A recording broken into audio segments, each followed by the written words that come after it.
मित्रांनो, जर तुम्हीही 2027 मध्ये लॉ सीईटी देण्याचा विचार करत असाल तर हा व्हिडिओ तुमच्यासाठी अत्यंत महत्त्वाचा असणार आहे, कारण आजच्या या व्हिडिओमध्ये आपण 3 इयर LLB CET ची डिटेल माहिती पाहणार आहोत. तर याच्यामध्ये आपण या परीक्षेची असणारी eligibility, paper pattern, syllabus, preparation strategy आणि महत्त्वाच्या तारखा डिस्कस करणार आहोत. तर व्हिडिओ शेवटपर्यंत नक्की पहा. मित्रांनो, ग्लोबल ऑनलाईन मध्ये 3 इयर LLB साठी असणारी लाईव्ह बॅच 18 मे पासून सुरू होत आहे. या लाईव्ह बॅच मध्ये परीक्षेपूर्वी या लाईव्ह बॅच मध्ये तुम्हाला डेली लाईव्ह क्लासेस दिले जाणार आहेत. जर तुम्ही वर्किंग असाल तर तुम्हाला रेकॉर्डेड व्हिडिओ लेक्चर सुद्धा इथे अवेलेबल असतील. संपूर्ण अभ्यासक्रमाच्या अपडेटेड नोट्स, 50 पेक्षा अधिक मॉक टेस्ट आणि 2000 पेक्षा अधिक MCQ सुद्धा तुम्हाला इथे मिळणार आहेत. तर बॅचला जॉईन करण्यासाठी स्क्रीनवरती दिलेल्या नंबरवरती आजच कॉन्टॅक्ट करा किंवा प्ले स्टोअर वरती जाऊन तिथेही ग्लोबल ऑनलाईन ऍप मध्ये तुम्ही हा कोर्स जॉईन करू शकता. तर लवकरात लवकर ही बॅच जॉईन करा आणि महाराष्ट्रातल्या टॉपच्या LLB कॉलेजेसमध्ये ऍडमिशन घेण्याची तयारी अगदी आत्तापासूनच सुरू करा.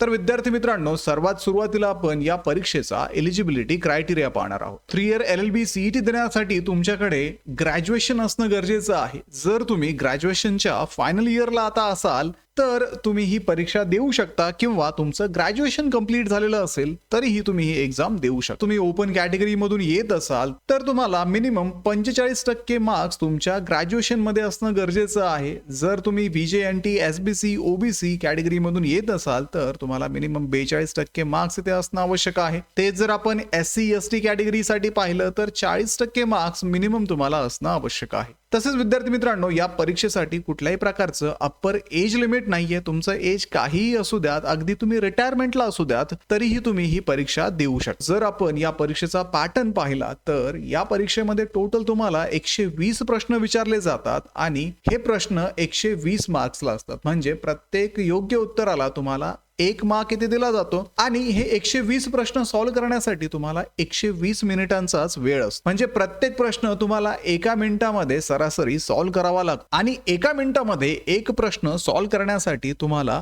MCQs ची रेग्युलर प्रॅक्टिस करावी लागते. कारण या परीक्षेमध्ये लॉजिकल अँड अॅनालिटिकल रिझनिंग सारख्या सेक्शन मध्ये तुम्हाला जे प्रश्न विचारले जातात ते प्रश्न कन्फ्युजिंग असतात आणि त्याला सॉल्व्ह करण्यासाठी वेळ सुद्धा खूप जास्त द्यावा लागतो. आणि त्यामुळे कदाचित विद्यार्थ्यांचं जे टाइम मॅनेजमेंट आहे ते बिघडतं आणि पूर्ण पेपर जो आहे तो सॉल्व्ह करण्यासाठी वेळ मिळत नाही. तर त्यासाठी आत्तापासूनच तुम्ही MCQs ची प्रॅक्टिस सुरू करणं गरजेचं आहे, जेणेकरून तुमचा स्पीड जो आहे तो बिल्ड होईल आणि या परीक्षेमध्ये तुमचं टाइम मॅनेजमेंट व्यवस्थित होईल. त्यासाठी ग्लोबल ऑनलाईनच्या लाईव्ह बॅच मध्ये तुम्हाला 50 पेक्षा अधिक मॉक टेस्ट दिल्या जातात. त्या मॉक टेस्टच्या माध्यमातून आणि MCQs च्या सेटच्या माध्यमातून सुद्धा तुम्ही या MCQsचं प्रिपरेशन करू शकता. आता विद्यार्थी मित्रांनो, या परीक्षेमध्ये कुठल्याही प्रकारची निगेटिव्ह मार्किंग सिस्टीम नाहीये. म्हणजे तुमचं उत्तर जरी चुकलं तरी तुमचे मार्क्स इथे कमी होत नाहीत. पुढे जर आपण या परीक्षेची लँग्वेज पाहिली तर इंग्लिश आणि मराठी अशा दोन्ही लँग्वेजेस मध्ये तुम्ही हा पेपर देऊ शकता. त्यानंतर प्रश्न जे विचारले जातात ते MCQ पद्धतीचे असतात आणि ही परीक्षा ऑनलाईन होते. म्हणजे तुम्हाला एक्झाम सेंटरवरती जाऊन तिथे कम्प्युटरवरती ही एक्झाम द्यावी लागते. यामध्ये जर तुम्हाला कम्प्युटर नॉलेज कमी असेल तरीही काही अडचण नाहीये, कारण तुम्हाला तिथे फक्त ऑप्शन्स सिलेक्ट करायचे असतात. तिथे वेगळं तुम्हाला काही करायचं नसतं आणि एक्झाम सेंटरवरती जे इन्व्हिजिलेटर असतात ते सुद्धा तुम्हाला मदत करण्याचं काम करतात, जर तुम्हाला कम्प्युटर ऑपरेट करण्यामध्ये काही अडचण येत असेल तर. आता जर आपण या परीक्षेचा सिलेबस पाहिला तर लीगल ॲप्टिट्यूड आणि लीगल रिझनिंग या सेक्शन मधून तुम्हाला 24 प्रश्न विचारले जातात. आता हा जो सेक्शन आहे याच्यामध्ये तुम्हाला कॉन्स्टिट्यूशन वरती प्रश्न विचारले जातात. त्यानंतर टॉर्ट असेल, क्रिमिनल लॉ असेल, त्याच्यानंतर फॅमिली लॉ असेल, इंटरनॅशनल लॉ असेल, कॉन्ट्रॅक्ट असेल, इत्यादी टॉपिक मधनं तुम्हाला इथे 24 प्रश्न विचारले जातात. General knowledge with current affairs हा 32 मार्कचा सेक्शन आहे. इथे तुम्हाला history, geography, economics, general science इत्यादी विषयांमधून तसेच करंट अफेअर मधून गेल्या 1 वर्षातील आणि त्यापूर्वीचे जे सिग्निफिकंट इव्हेंट असतात त्याच्यावरती सुद्धा प्रश्न विचारले जातात. काही केसेसमध्ये स्टॅटिक जनरल नॉलेज सुद्धा इथे विचारलं जातं. पुढे लॉजिकल अँड अॅनालिटिकल रिझनिंग जो सेक्शन आहे त्याच्यामध्ये तुम्हाला बुद्धिमत्ता चाचणी या प्रकारचे प्रश्न विचारले जातात. मग त्यामध्ये सिरीज असेल, त्याच्यानंतर डायरेक्शन अँड सेन्स असेल, कोडिंग डिकोडिंग असेल, सिटिंग अरेंजमेंट असेल, क्लॉक्स अँड कॅलेंडर असेल, सिलोजिझम असेल, वेन डायग्राम असेल इत्यादी वेगवेगळ्या टॉपिकवरती तुम्हाला इथे प्रश्न येऊ शकतात, जे 24 प्रश्न तुम्हाला इथे येतात आणि याच सेक्शनला खूप जास्त वेळ तुम्हाला सॉल्व्ह करण्यासाठी द्यावा लागतो. त्यानंतर इंग्लिश लँग्वेज हा 40 मार्कचा विषय 3 इयर सीईटी साठी आहे आणि याच्यामध्ये तुम्हाला कॉम्प्रिहेन्शन म्हणजेच पॅसेज आणि त्याच्यावरती असणारे प्रश्न तसेच ग्रामर आणि व्होकॅब्युलरी वरती प्रश्न विचारले जातात. आता हे जे प्रश्न असतात आणि याची जी डिफिकल्टी लेवल असते ती 12वी पर्यंतची डिफिकल्टी लेवल तुम्ही एक्सपेक्ट करू शकता. खूप जास्त टफ असा हा सेक्शन नाहीये. स्कोरिंग साठी हा बेस्ट सेक्शन असणार आहे.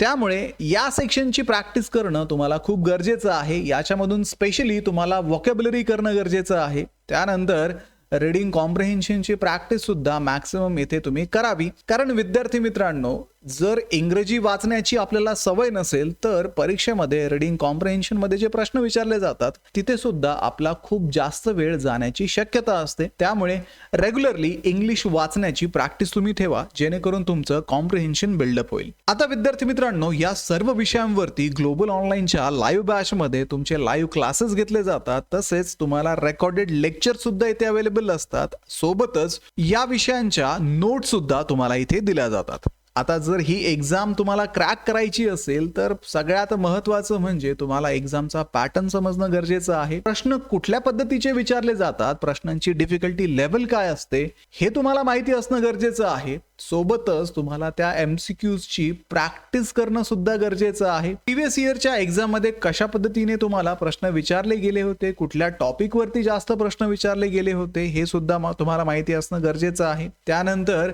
करंट अफेअर्स साठी तुम्ही रेग्युलरली न्यूजपेपर वाचणं गरजेचं आहे. कारण जर तुम्ही न्यूजपेपर रेग्युलरली वाचला, उदाहरणार्थ आपण द हिंदू घेऊयात, तर या वाचनामधून तुमचं करंट अफेअर बिल्ड होईल. सोबतच विद्यार्थी मित्रांनो, तुम्हाला कॉम्प्रिहेन्शन साठी सुद्धा इथे मदत होणार आहे. त्यानंतर लीगल रिझनिंग आणि कॉन्स्टिट्यूशन बेसिक्स वरती तुम्हाला फोकस करणं गरजेचं आहे. कारण लीगल रिझनिंग मधून 8 ते 9 प्रश्न तुम्हाला प्रिन्सिपल अँड फॅक्ट बेस्ड येतात. तसेच कॉन्स्टिट्यूशन मधून तुम्हाला जनरल नॉलेज मध्ये पॉलिटी आणि सिव्हिक्स याच्या अंडर सुद्धा कॉन्स्टिट्यूशनचे प्रश्न विचारले जातात. सोबतच लीगल ॲप्टिट्यूड मध्ये सुद्धा तुम्हाला कॉन्स्टिट्यूशनचे प्रश्न विचारले जातात. म्हणजेच कॉन्स्टिट्यूशन असा टॉपिक आहे की ज्याच्यावरती मॅक्सिमम क्वेश्चन तुम्हाला या सीईटी मध्ये विचारले जातात. आता विद्यार्थी मित्रांनो, या एक्झामची प्रॅक्टिस करण्यासाठी तुम्हाला रेग्युलरली मॉक टेस्ट प्रॅक्टिस करणं गरजेचं आहे. आणि तुमच्या चुका कुठे होत आहेत, कुठल्या प्रकारचे प्रश्न तुम्हाला सुटत नाहीयेत, कुठल्या प्रश्नांना तुम्हाला अडचणी येत आहेत आणि वेळ जास्त लागत आहे, याचं अनालिसिस करणं सुद्धा गरजेचं आहे. जेणेकरून वेळेतच तुम्ही या ज्या चुका आहेत त्या सुधारू शकता आणि मग परीक्षेमध्ये तुमच्या या चुका परत होणार नाहीत. त्यानंतर विद्यार्थी मित्रांनो, 1 वर्षाचा काळ आपल्याकडे अवेलेबल आहे. त्याच्यामुळे तुम्हाला इथे कन्सिस्टन्सी मेंटेन करणं गरजेचं आहे. रेग्युलरली तुम्हाला प्रॅक्टिस करणं गरजेचं आहे. रोज 1 ते 2 तास जरी तुम्ही आत्तापासून या परीक्षेसाठी दिला तर नक्कीच महाराष्ट्रातलं जे टॉपचं कॉलेज आहे ते म्हणजे GLC मुंबई, ते तुम्हाला मिळणं खूप अवघड नाहीये. कारण या परीक्षेचं जर डिफिकल्टी लेवल आपण पाहिली तर मॉडरेट टू इझी हा पेपर असतो. खूप जास्त हार्ड पेपर नाहीये हा. पण तुम्ही जर एक्झाम ओरिएंटेड स्टडी केला, तुम्ही जर व्यवस्थित रेग्युलरली प्रॅक्टिस केली आणि व्यवस्थित जर हा सिलेबस फॉलो केला तर तुम्हाला या परीक्षेमध्ये चांगले मार्क्स मिळणं खूप अवघड नाहीये. जर आपण या परीक्षेच्या इम्पॉर्टंट डेट्स जर पाहिल्या तर आपलं जे नोटिफिकेशन आहे ते साधारणतः नोव्हेंबरच्या शेवटच्या आठवड्यामध्ये येईल. त्यानंतर या परीक्षेचे जे ऍप्लिकेशन फॉर्म आहेत ते जानेवारीच्या पहिल्या आठवड्यामध्ये युजली सुरू होतात. हॉल तिकीट आपले मार्च महिन्यामध्ये येतात आणि एक्झाम ही आपली एप्रिल महिन्याच्या अराउंड असणार आहे. त्यानंतर जर या परीक्षेचा रिझल्ट पाहिला तर मे महिन्यामध्ये याचा रिझल्ट लागतो. कॅप राऊंड हे जून महिन्यामध्ये चालू होतात आणि ऍडमिशन्स हे जुलै महिन्यापासून सुरू होतात. आता विद्यार्थी मित्रांनो, या परीक्षेचे रेग्युलर अपडेट्स मिळवण्यासाठी आजच ग्लोबल ऑनलाईन या चॅनलला सबस्क्राईब करायला विसरू नका. सोबतच विद्यार्थी मित्रांनो, या परीक्षेचं कंप्लीट प्रिपरेशन करण्यासाठी ग्लोबल ऑनलाईनची जी लाईव्ह बॅच 18 मे पासून सुरू होत आहे ती बॅच जॉईन करायला विसरू नका. कारण या बॅच मध्ये पूर्ण वर्षभर तुमची या एक्झामची प्रॅक्टिस करून घेतली जाणार आहे आणि परीक्षेपर्यंत तुम्हाला इथे रेग्युलर लेक्चर्स अवेलेबल असणार आहे. हे लेक्चर लाईव्ह क्लासेसच्या फॉर्म मध्ये असतील. ग्लोबल ऑनलाईन ऍप मध्ये तुम्हाला हे लेक्चर्स पाहायला मिळतील. त्याच ऍप मध्ये तुम्हाला रेकॉर्डेड लेक्चर सुद्धा अवेलेबल असतील.